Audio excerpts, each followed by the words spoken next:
next, we're off to see the webcasting wizard, Paul Draper. In the last 3 weeks, he's given us valuable info and insights on setting up a virtual studio. This week, he talks about his current project, which is a testament to his years of experience as a performer and a teacher.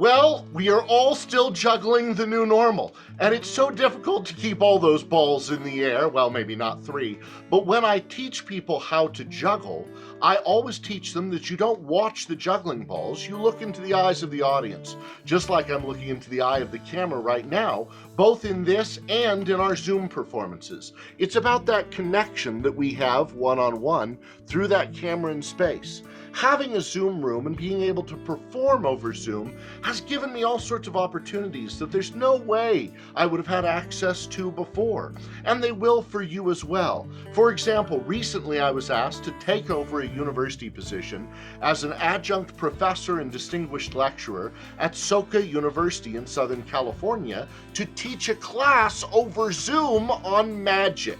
Now, the last time I was a university professor was 19 years ago, in 2003, when I was teaching in the Urban Affairs Department at the University of Nevada, Las Vegas.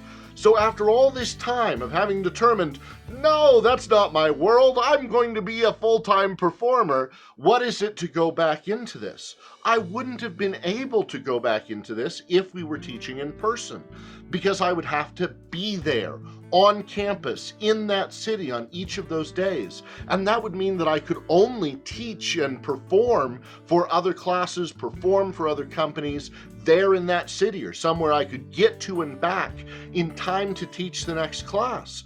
But instead, because of this wonderful world of Zoom, I can continue a full performing schedule, performing for people all over the world, teaching at the McBride Magic and Mystery School, and teaching at Soka University, all from the comfort of my own home, with my own couch off to the side that I can sleep on. My own refrigerator is my green room that's filled with all of my favorite treats. And so it's important that it's good for all of us to do this. Now, I'm very lucky to teach an accredited course at a university on the art of magic. There are very few people in the English-speaking world that have had the opportunity to teach a course like this. For example, Larry Haas on philosophy at Muhlenberg, or Ricardo Rosenkranz in medicine at Northwestern. Now, there have been lots of amazing magicians who have taught classes in after-school programs in continuing education. I was able to take Professor Louis Simonoff's class at the University of Nevada, Las Vegas many years ago. But I'm now studying the history of all of the people who have ever taught an accredited magic course, with the idea that maybe one day there will be a magic degree offering program in a university. It seems impossible now, but every major university in the United States, Australia, England, has a musical theater department. And musical theater as a field has only existed 150 years. Every program at major Ivy League schools, they now offer classes in performance studies, a mix of theater and anthropology brought on by Richard Schechner and Victor Turner. It's a whole field that now offers PhDs that didn't exist 50 or 60 years ago. And in the same way, magic can grow like that.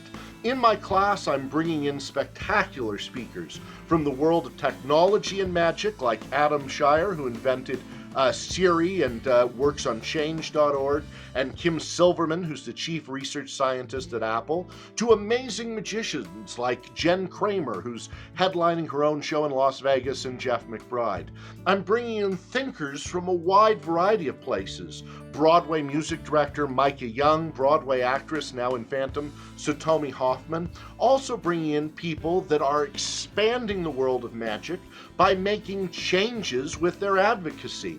like Cody Clark, who teaches about autism advocacy, and Megan Swann, the first female president of the Magic Circle in London, who has a show all about environmental magic, Kenrick McDonald, the first African-American president of the Society of American Magicians, who's going to be talking about his documentary Quiet Masters that we can all get on Amazon for $2. Go support that. So if you want to learn more about the class that I'm teaching at Soka, I can't let you come to it. They only let me have 12 students. But there are more professors that are teaching classes, and I look forward to doing that too.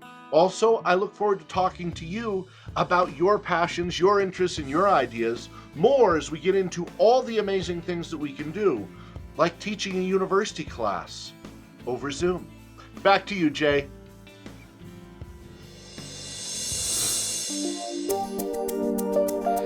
Thank you, Paul, and congratulations. It just goes to show you that when opportunity knocks, be prepared to answer the door. Abra.tv, Network of Champions.